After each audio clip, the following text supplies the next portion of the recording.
We better start. I want to welcome you all here. We're so glad you're here. There's a lot of great information, some very important people that we want to honor tonight.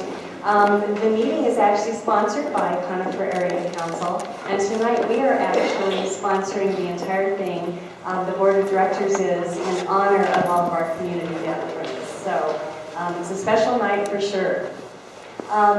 And then water has been provided. It's not here yet. It'll be here in a minute. So if you're thirsty, it'll be here. Water's been provided by Conifer Jazzercise. And Sharon Troop is in the back. She's with Mountain 10. She's videotaping the meeting. So Sharon, welcome back for a little bit. Sharon is now, I think, living in Iowa, but anyway, she is here tonight, and we're so glad she's here. So most of you have been here before, so you know how we do things. We allow the presenters to present their information without any comments or questions during the presentations. And then about 8 o'clock, we'll have an open house segment where you can go up and talk to any of the presenters.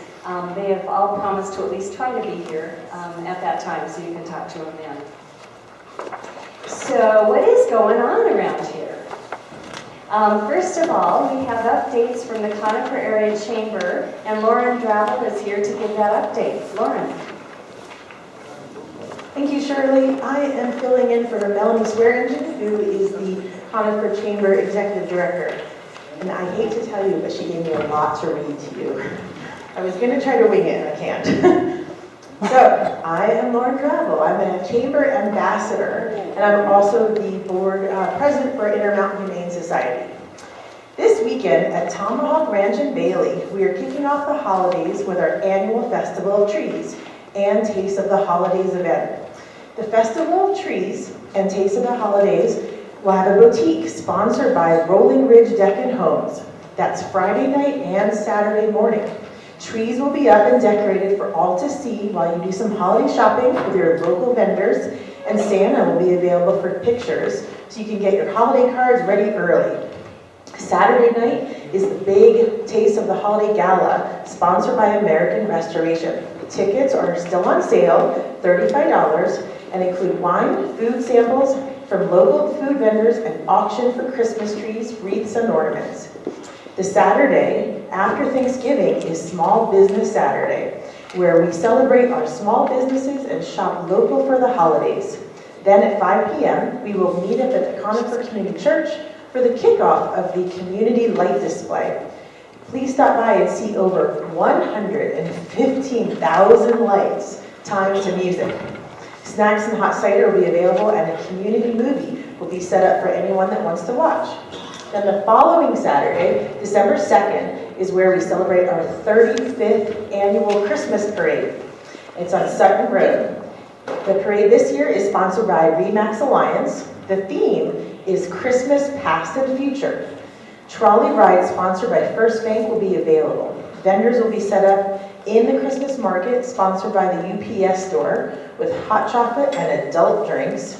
And they'll be available in the Spirits tent. There'll be food trucks and other vendors on the road itself as well. This year we're bringing in a mechanical snowboard for a snowboard competition sponsored by Snowpack Taproom and Evergreen Mountain Sports, as well as Toyland with an inflatable laser tag sponsored by Blue Spruce Toys. There'll be a bounce house sponsored by Marcy Automotive.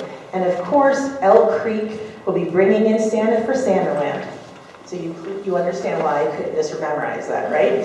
If you have any follow-up questions, please go to goconifer.com. The Chamber, as usual, is doing a whole bunch of stuff, and it's all fun, so you really need to get out and enjoy that if you can. Okay, so next, Tina Francone, who's the director for RTD, was going to try to make it. I don't see her yet, so maybe we can add her to the end of the program or something, so we'll see if she makes it. Next, we have Samantha with the Conifer Library. Samantha? She's coming up. And I don't know if Samantha's actually works at the Conifer Library or one of the others, but she'll let you know that. Samantha. Hi everyone, I'm Samantha. I do actually work at the Conifer Public Library branch inside Conifer High School. So I just wanted to let you know about some upcoming events that we have next Monday through Wednesday. It's going to be our Thanksgiving break fun. So from 3 p.m. to 6 p.m. we will have games and Legos and crafts activities for the kids during that time. Our holiday open house is going to be Thursday, December 14th from 4 p.m. to 7 p.m. So we're going to have lots of delicious seasonal refreshments, so be sure to stop by. For some recurring programs, our book group next meets on the last Tuesday of this month, and then they're going to be having their own holiday party in December, so stop by for that. For every other Tuesday, we have the art house, which is run by our local resident artist, Chris. So if you want to improve your painting skills or take up painting, I can teach you how to do stuff. And the first and third Wednesday of every month, we have our Conifer meditation group. They also meet in the evenings. They'll be very excited to see some new faces. And then finally, we have a new website launching on December 5th. So if you guys want to get a sneak preview of that, start exploring it, you can access it from a link on our current website, jeffcolibrary.org. So, thank you. Thank you, Samantha. Okay, next we have Kirk Rosa. And Kirk is the past state commander. He's the post commander of the Conifer VFW Post 12009, district judge advocate, and chief of staff, and currently in his 4th year as a Department of Colorado Veterans of Foreign Wars judge advocate. So please welcome Kirk Rosa.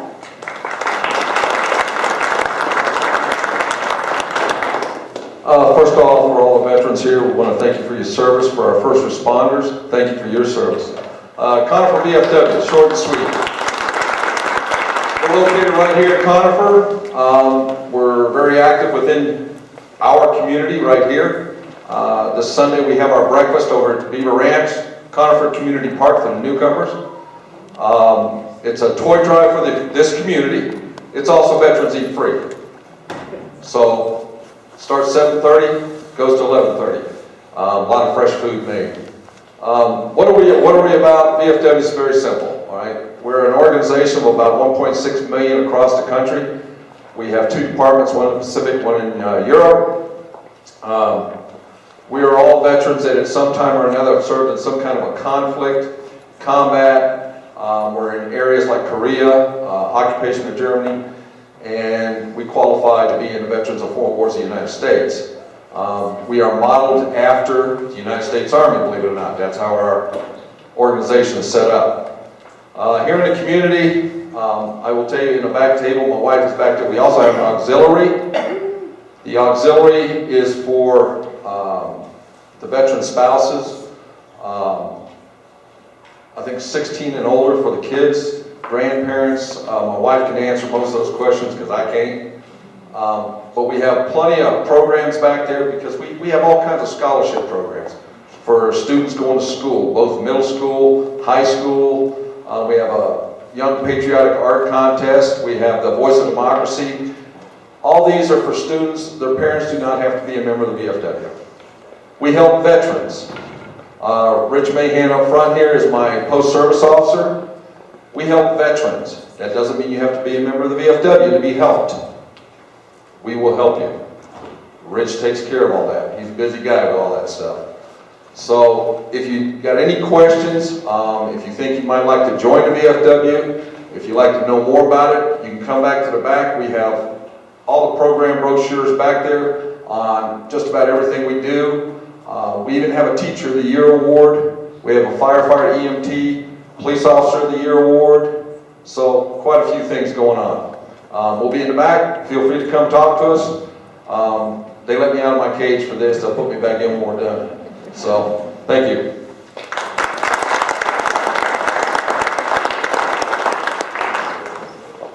Thank you, Kirk. That was really quick. Okay, so our next speaker is not here yet. He actually is the Veterans Advocate at Mountain Resource Center. He's also the wrestling coach at Evergreen High, I think. And he broke his collarbone, we think, tonight. He was at the doctor. He's still going to try to get here, so we will hopefully have him joining us in just a few minutes. But in the meantime, we're going to have Jana come up. She is a representative from CDOT and just give a little bit of an update of what's going on at CDOT. Jana. Thank you, Shirley. As Shirley said, my name is Jana Spiker, and I'm a resident engineer with CDOT. Just come to give you an update on what's going on in your area. For some of you who might not have attended the last meeting, I kind of want to summarize where we're at for you with the Kings Valley project. So earlier this summer, we had set out with the hopes of finding a short-term, low-cost solution that would help us improve safety at Kings Valley by taking either the left-hand turns over or under 285. So we set out with that goal in mind, and looking at about 11 alternatives. We finally came up with different designs. However, they were not meeting the required engineering elements that we were looking at. There were constructability issues, right-of-way impacts. So based on those findings, we decided to move forward with completing the design of what was already identified as the recommended alternative in the previous 2004 environmental assessment. So that's where we stand today. We're still continuing down that path. The design will take approximately 18 months. So if funding were to become available, the soonest we'd be out there doing any construction would be in 2019 summer, fall. Speaking to the funding, right now we're looking at approximately an $8 to $10 million project. CDOT does not have those funds in its entirety at this time. Just as early as the beginning of this week, CDOT met with Park County Commissioner Dick Elsner, as well as Jefferson County Commissioner Don Rozier, to talk about any potential partnerships that we could be leveraging, where we're all coming to the table trying to come up with a financial solution to the problem. So that's where we're at right now with that project. More to come. We will be hosting a separate public meeting from this meeting, so we will be inviting you guys to that. That will likely be sometime in the next spring. What's going on right now out there that you might be seeing at Kings Valley here in the next couple weeks, some of you might have been told that there will be no left turn signs installed down there. That will not be restricting you from making a left turn from Kings Valley onto eastbound 285. Those signs will be on 285 just south of Kings Valley, restricting left turns onto those frontage roads just south of Kings Valley. So those will be signs that will be installed here in the next couple of weeks to hopefully improve safety. Right now, there are several folks sitting in the live through lane traffic trying to make that left. So we are going to be out there making that remedy here in the next few weeks. So if you have any questions, please feel free to stop by, and we'd be happy to answer anything we can. Thank you.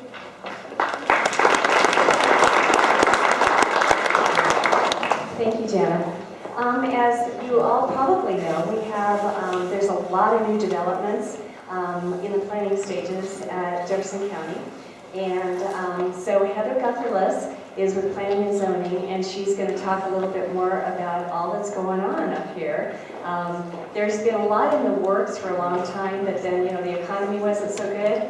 And I always figured there would be an explosion at some point. So I think we're maybe kind of in the path of that explosion. So Heather's going to talk about some of the different developments that are in the planning stages, and also I'm sure some of you or many of you were involved in working on the community plan. And so she's just going to say how those developments fit into the community plan. So Heather.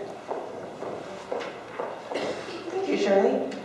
And thank you, everyone, for coming tonight and for being interested in what is going on in your community.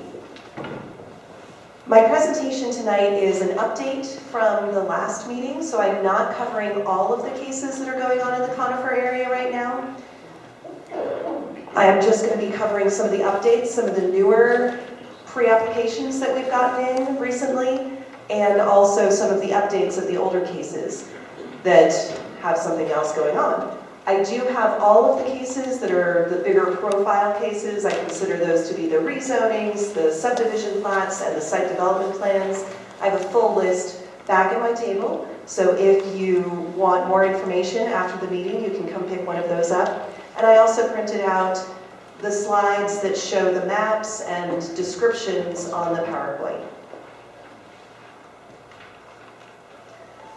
So there are 22 cases right now that are going through some sort of planning process with Jefferson County.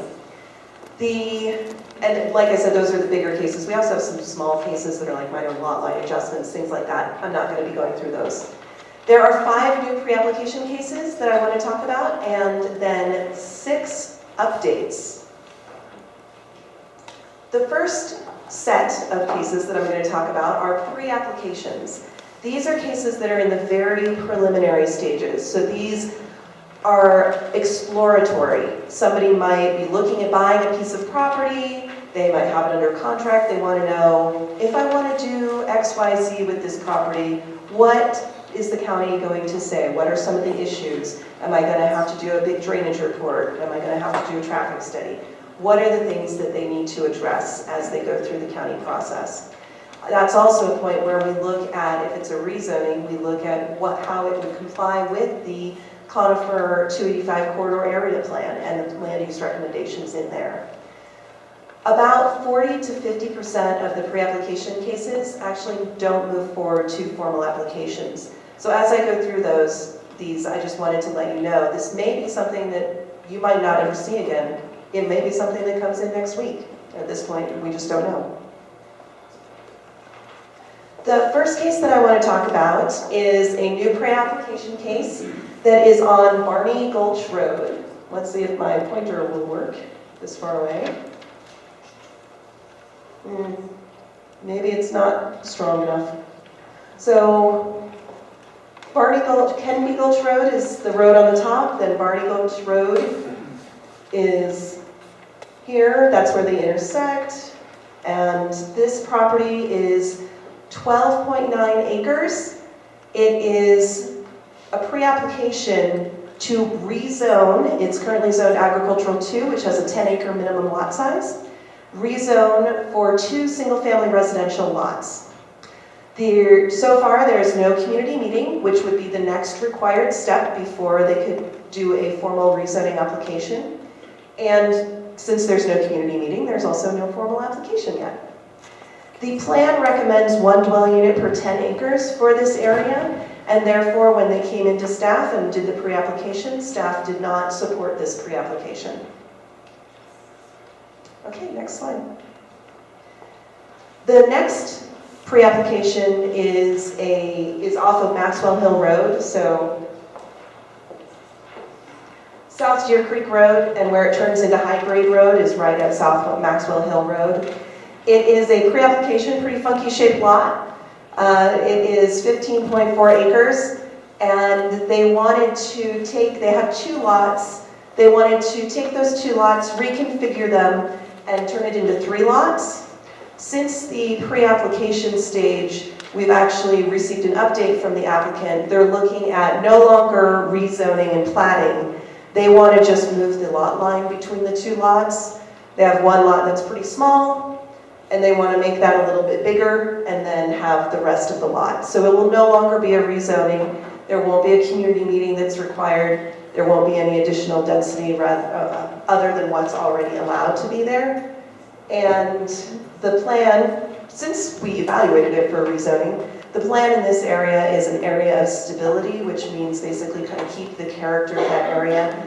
Maybe smaller lots there right now because they were subdivided prior to some of our regulations.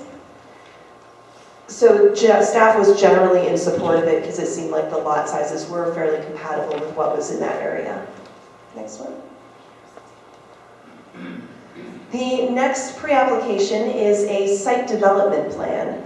A site development plan is a process that somebody needs to go through when the zoning is already in place and the property owner wants to develop under the current zoning. This site development plan is at 285 and North Turkey Creek Road. There's already a couple of commercial buildings there, and there's a vacant property. Somebody came in and they said that they would like to construct an indoor instructional golf facility with a restaurant, bar, fitness, and office uses. They haven't come forward at this point in time. There's no formal application. And in this case, since the zoning is already in place, we do not review it against the corridor area plan. Okay, next slide. Now I'm going to move down to two cases that are in the Buffalo Creek area. This first one is a pre-application. It's for an exemption, which is a kind of a process that's similar to a site development plan. This property has not been subdivided previously, so we want to establish those lot lines in a more formal manner. And they want to develop a park. This is associated with the Buffalo Creek Improvement Association. I'm sure I'm not getting every part of that association right, but they want to construct a park down at this location. Here's Highway 126. And then their community center is currently right here. They want to do a park on the southern part of the property. Again, in this case, the zoning is already in place to allow for a park, and so they don't need to be evaluated against the area plan. The next case is right next door. It is on 126 in Buffalo Creek. Here's the property I was just talking about. This is right here. This is the historic Blue Jay Inn site. It is 1.7 acres. There is somebody who's looking at purchasing the property, taking the old historic inn and converting it into a bed and breakfast.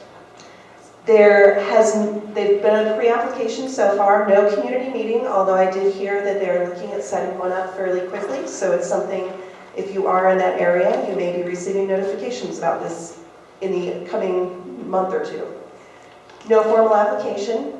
The plan recommends this area as an area of stability. So similar to the case that I talked about before, where we look at what's the character of the area, what is going on, what are the compatible lot sizes.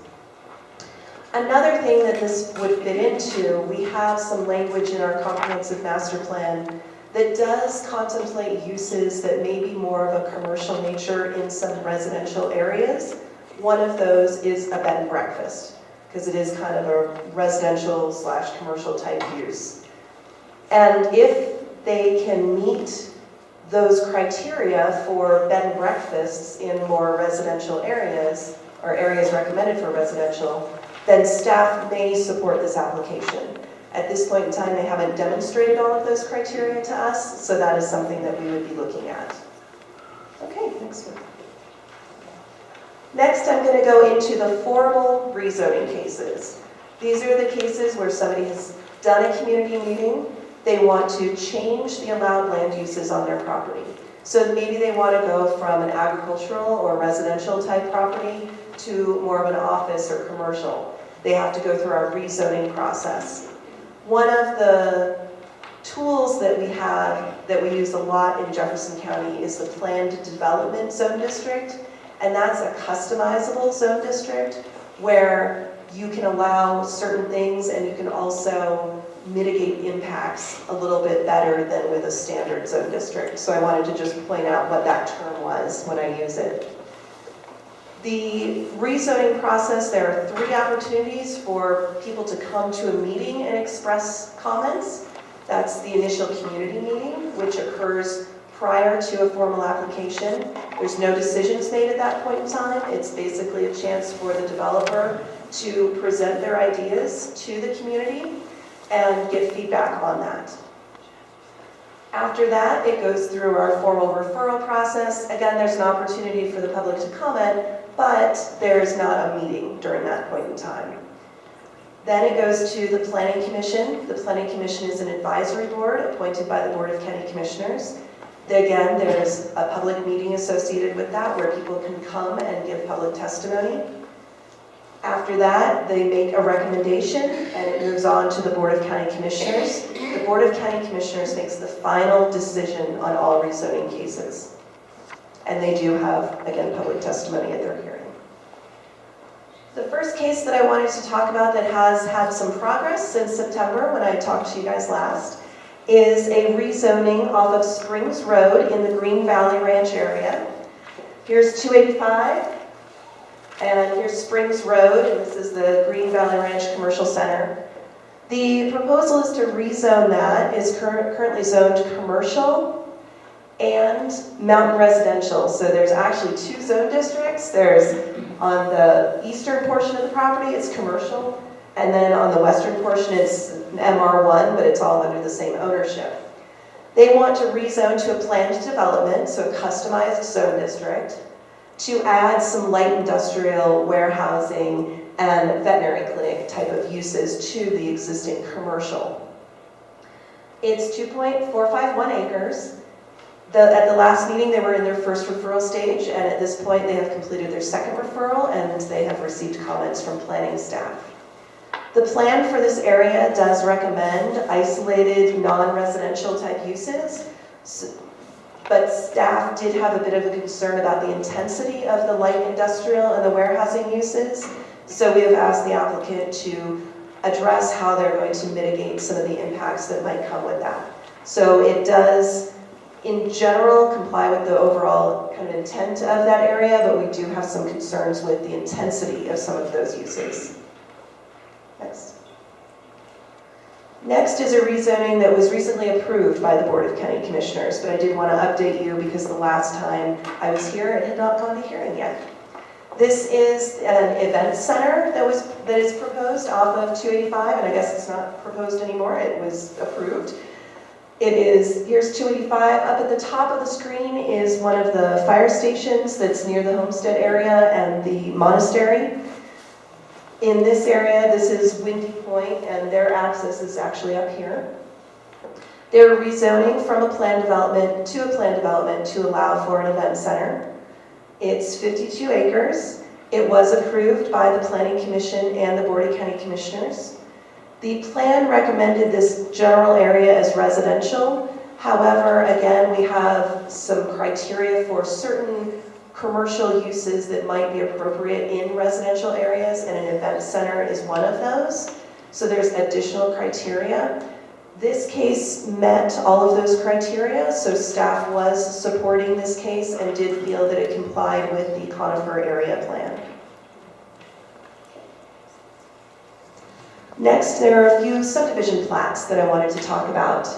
Subdivisions are cases where the zoning is already in place and now somebody needs to create the lot lines. So it's basically how the property is divided up.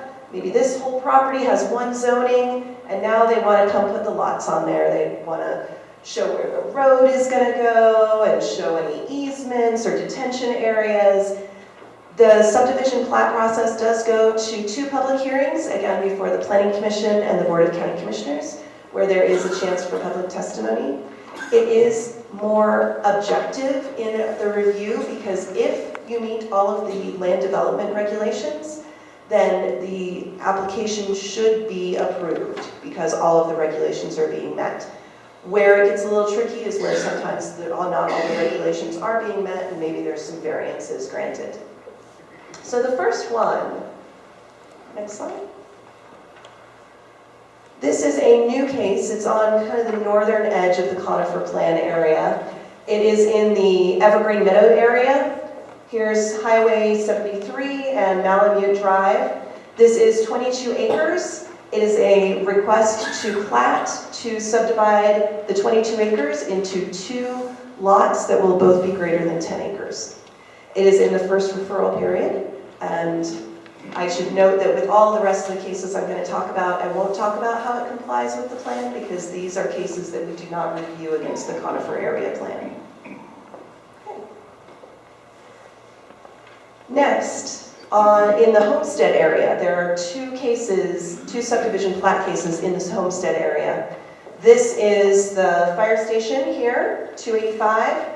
This is a request to subdivide 26 acres into 7 lots of 2 acres each. The zoning is already in place. It's suburban residential 2 with a 2-acre minimum lot size.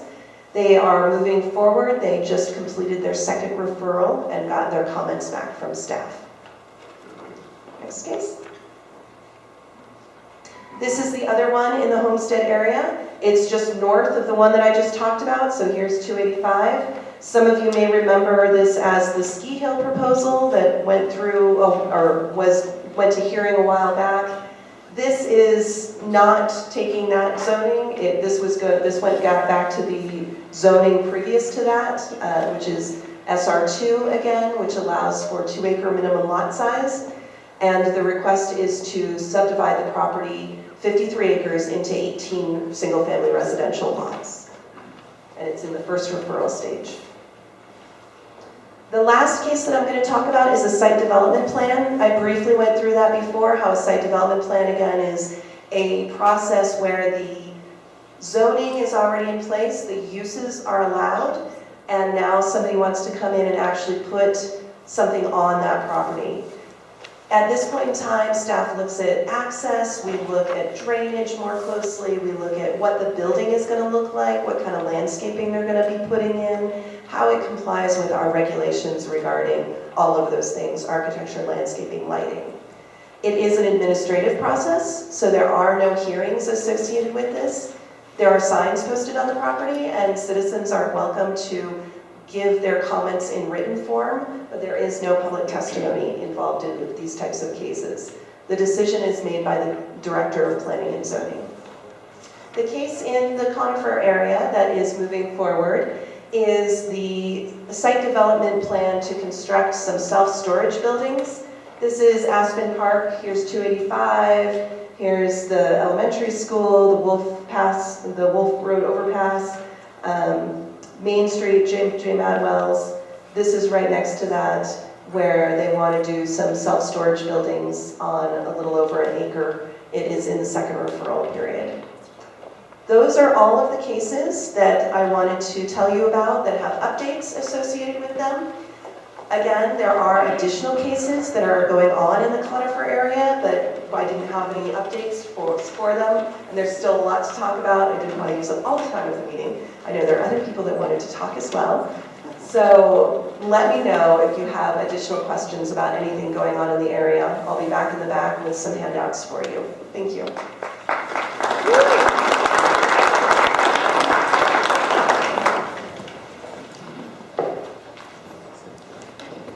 Thanks, Heather. Well, as you can see, there's a lot going on up here. And Heather talked a lot about the Conifer plan. The first plan was developed in 1989. The second one was actually finalized in 2003. Many of the people that are on the Conifer Area Council Board of Directors were on the coordinating committee that did that plan in 2003. I chaired that committee at that point. So the Conifer plan is near and dear to our heart. The Conifer area also is near and dear to our heart. I know that many of you have been involved in some of the different updates that have gone on for the Conifer plan. Anyway, in 2003, when the coordinating committee, all of us had been meeting, once a week for years, it seemed like forever, we decided we couldn't just stop. And so we formed Conifer Area Council. And what we wanted to do was get information out to the community, which we do with our town hall meetings. You're here tonight to learn a lot about the community. We also wanted to, and more importantly, get information from you as far as what you thought the issues were in the community and what was important to you. One way of doing that is our community surveys. So we did a big survey in 2006. I think we had 1,200 people take that survey. We did another one in 2010, I think 1,300, something like that. Then another one in 2014, another 1,200. And we're doing another one starting tonight. It's getting kick-started tonight as we speak. So we had paper copies up at the front if you really don't want to do it online. We also have cards that have the URL, but we also we'll be sending emails out with the URL so that you can do it online. And if anybody doesn't have your email already down, please put it on the list at the front, because we'd like to hear from every one of you on what you want to see in the Conifer area as far as a lot of different things. Now, I know a lot of you took the paper copy tonight. We'd love for you to leave those here, and we'll make sure that your voices are heard. If you are not able to leave it here tonight, Bank of the West and Mountain Resource Center are both taking copies, and then we'll get our address that you can send to if you'd like to. Okay, but the online survey is really important. We hope to get a big percentage of the community. So all of you, all of your friends, you know, older kids, whoever lives, works, or plays, or shops in the Conifer area, we'd love to get everybody's response on this. And I think you can tell that now more than ever, it's really important, extremely important, that you have a voice in shaping the future of this amazing community. You can tell there's a lot of things going on. Your answers will be shared with state legislators, with CDOT, with RTD, Jefferson County and Park County departments such as the Board County Commissioners, the Planning and Zoning departments, the Transportation and Engineering departments, the Sheriff, Public Health. We have shared all the other surveys, but more than, you know, now more than ever, we'll be definitely getting that information out to everybody.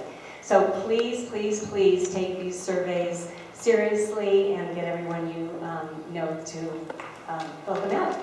So, okay, next, I'll get off my bandwagon, sorry about that. Next we have Mount Evans Home Health Care and Hospice, and Christy Plinter is going to talk for a few minutes. Christy. Hello everybody, how are you tonight? Thank you everybody for being here. Glad to be invited. So my name is Christy Plinter. I am with Mount Evans Home Health Care and Hospice. Just a show of hands, how many of you or your family members have been served by Mount Evans in some capacity? Okay, great. So for those of you who may not know what we do, and for those of you who do know what we do, I'm just going to kind of go over our lines of service and how we serve the community. So first of all, we're home health care and hospice. We were started in the basement of one woman's home almost 40 years ago, when there was a gap in services and she wanted to be able to care for another resident's mother, I believe it was. She figured out, how can we make this happen? And so, you know, hospice care at that time was just not really available. It wasn't a service that was delivered at home, and she made it happen. So 40 years later, here we are. So the first thing we do, and how we started, was with hospice. So we care for patients who are at end of life. We care for them in their home with a range of services from nursing care, CNAs, social work, spiritual care, any kinds of therapies that might help family with education around transferring and just how to care for their loved ones. We also provide that same service at 3 different facilities. So we partner with Elk Run, Life Care Center, as well as Bear Creek down in Morrison. So then the second thing that we do, and that we're really proud of as well, is we provide home health care services. So if somebody has had maybe a knee replacement or has had some sort of need for maybe IV antibiotics or something like that at home, and you're homebound, or your loved one is homebound, we can provide that level of service to you through our nursing staff, our CNAs, we have social workers, again, the chaplain is involved. So we are really proud that we're the top 25% through Home Care Elite. So that's over 10,000 home care agencies across the United States, and we rank in the top 25%. And we've been in the top 25% for the last 5 years. And only 6% of all of those agencies can actually say that. So, you know, we're really proud of the service that we provide. It's great quality, and more importantly, these folks who are providing this service are your neighbors, your church members, or the folks that you see in the grocery store. So we are so privileged to be able to live and work and serve in our own community. It's pretty amazing. We also have palliative care. And for those of you who might not know what palliative care is, that is a program that is staffed by nurse practitioner, social worker, spiritual care, and what we do is we collaborate with your physician and specialty services. This is for people who are living with chronic disease or a serious illness. And our scope there is to improve quality of life, reduce hospitalizations, reduce number of visits to your physicians, reduce certainly number of visits to the emergency room, and just try and provide that level of service to you in your home. We also have a number of bereavement support services and counseling, and that's offered to folks who are going through the process, anybody served in the community, so don't hesitate to call anybody who has experienced a loss. We have a number of counselors. We also have a number of support groups, so there's the caregiver skills group, there's the Alzheimer's group, the spousal support group, so there's a lot of different groups. So if you or a loved one, somebody that you know is looking for something like that, check our website. We also have Camp Comfort, which is twice a year. We sponsor kids who have experienced a loss between the ages of 6 and 12, and they go for a weekend and they work with counselors and other volunteers. So it's a pretty amazing weekend for some kids who have had a loss. Let's see, what else do we do? We do so many things. Just if anybody's interested in volunteering, we are always looking for volunteers. We have a number of volunteers who do things from office work to actually helping families and patients at home with different kinds of projects that we have. We have a mountain journey program that is staffed by volunteers. So that's just one of the areas. So if you have any interest in that. And then we have a variety of fundraisers throughout the year, so look for those. Those are really fun. So the Freedom Run, Under a Summer Moon, and some different ones. So just look for Mount Evans and give us a call. We take a number of community calls per day. You might even talk with me.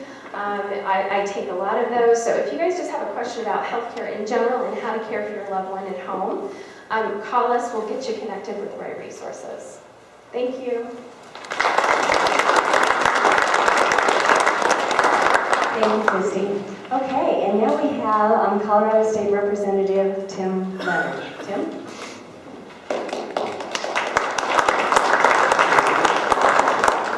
Thank you very much. I'm Tim Leonard. I'm honored to be your representative for House District 25, and that's all, as you well know, all of the mountain areas of Jefferson County. I wanted to give you a little bit of an update. That's the one. Thank you. Of the what's new at the Capitol. About 10 days ago, the governor put out the new budget, and so in Colorado, the governor proposes the budget, and then the legislature, 100 legislators, discuss it and allocate and talk about percentages and allocations and priorities. And that's really the number one job of a legislator, is to take the revenues that have come in and to be able to allocate. So you probably have read already some information about it. I just want to give you, this was just the overview of the budget. It's bigger than ever, as you can imagine. And it's gone up $1 billion from last year. So I just wanted to give you one snapshot that you don't get to see much, but there's a lot of graphs. And as you digest information that's coming to you from the press, I wanted you to see it in context, our budget. This is a graph that is probably, I think, the best one that shows where Colorado is as a state. This is 20 years worth of revenues that build the budget. Now, in Colorado, we have the TABOR, which is the Taxpayers' Bill of Rights. And that basically says that, hey, let's not let government officials spend whatever money comes in, good times and bad times, and overspend and then go into crisis. Let's put a cap that as population grows, as inflation grows, those are two things that push up our budget. And then let's give back to the taxpayers any money that's over that. And that's gone on. Then we had a depression and then what's called a reset. But if you remember years ago, we were getting some refunds, and then we went into about a 10-year period where there were no refunds. Last year was going to be the first time we were going to get a refund in about 10 years. And it was to the tune of $243 million. But the state passed at the very last day a bill that was very important. And one of the things it did was it reset that refund so that no one got a refund. And what happened was the budget calculations went down, money was allocated, it had to do with hospital provider fees, a little complicated, but the bottom line was it left about $600 million worth of room for the budget to be able to increase. So that refund was not given. This year, we gained revenues of about $350 million more than that. So had we not had that bill passed, we would have had not only 240 of last year, but another $350 million refund this year, which is not going to happen. We're not going to refund until that money gets over our limit. But I want to show you so that you know, you will always hear about cuts. And I wanted you to see this graph because here is where we were 20 years ago in 1998. And the budget, you can't read this, but that's $10 billion. Right there was our budget. This is $20 billion. This is $30 billion. In the last, and that's where we are, this budget that was proposed is $30.5 billion. We have grown as a state, revenue and expenses, $1 billion a year for the last 20 years.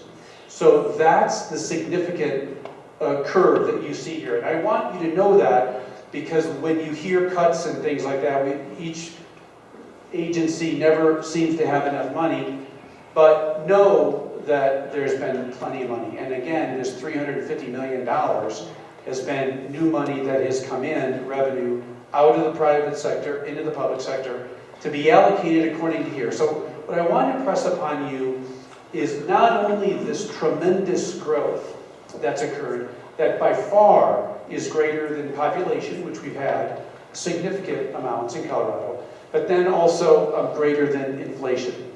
But what I also wanted you to see is the relative expenditures. And part of what my focus has been is to be able to prioritize this kind of money. Whoops, we can get that slide back. Sarah. I wanted you to see transportation is at the very bottom of that, but I wanted you to see some of the growth because your first question is, well, where is the money going? And I want you to see in those areas, sorry, I could have done that myself, it was that easy. This health care right here, you can see how much of the budget it was 20 years ago, then 10 years ago, and look at the size of this here versus this. This is our healthcare, Medicaid, that welcoming mat, sometimes it's called. These aren't more poor people. These are raising the eligibility so that more and more people, now 1 out of every 5 Coloradans is on a Medicaid eligibility and is using the services, right? Because these are monies that are being spent.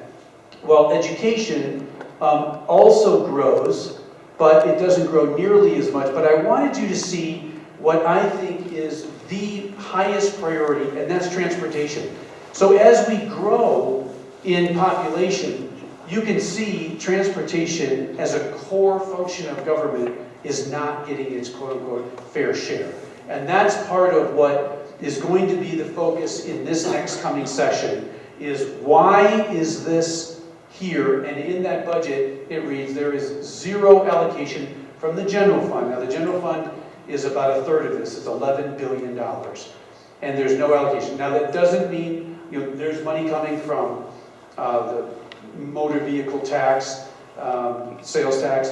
That comes inside here. But all this other allocation that's going from general fund is being allocated without it going to transportation. So you're going to see in this next session a lot of discussion that comes from this prioritization of how do we get $1 billion more, or it's about $600 million more into the general fund. And it's going to be my job to be able to say, let's focus on some of the core functions of government and not necessarily what we want to see, because we never have enough money to spend in little pet projects that we'd like. The real issue is the focus there. So I wanted to give you that context so that as you read articles and you hear about cuts, know that everywhere it's growing. All of this money is always coming right from the private sector into the public sector, and is it being used to enhance our quality of life and to be able to give us the Colorado that we expect. So I'll be available for any questions that other people have, but this is what I wanted to share with you. So thank you very much for your time.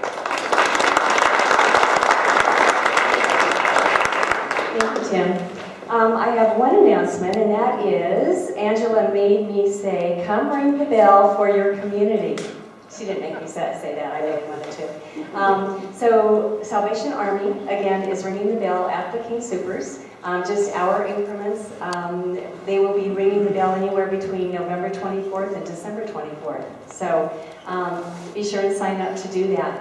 And Kirk, could you and your wife come up here, please? And while they're on their way up, who all are veterans in the audience? You guys stand up.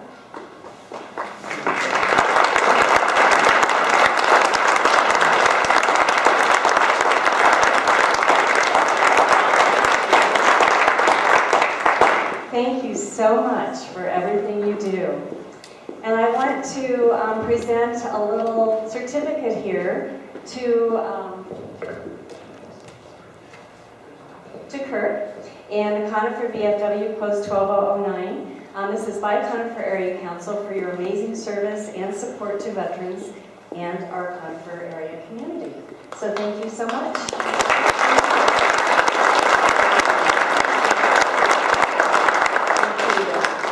And I did get a text from Lucas. He did break his collarbone. He is going to try to still come up. I don't know if he'll make it in time or not. But in the meantime, we have cake and cookies in the back in honor and to celebrate all of the veterans here tonight. So please have a piece of cake and a cookie. I think we've got water back there now and coffee. And our next town hall meeting will be in February. So we hope to see you all here then. Thank you so much.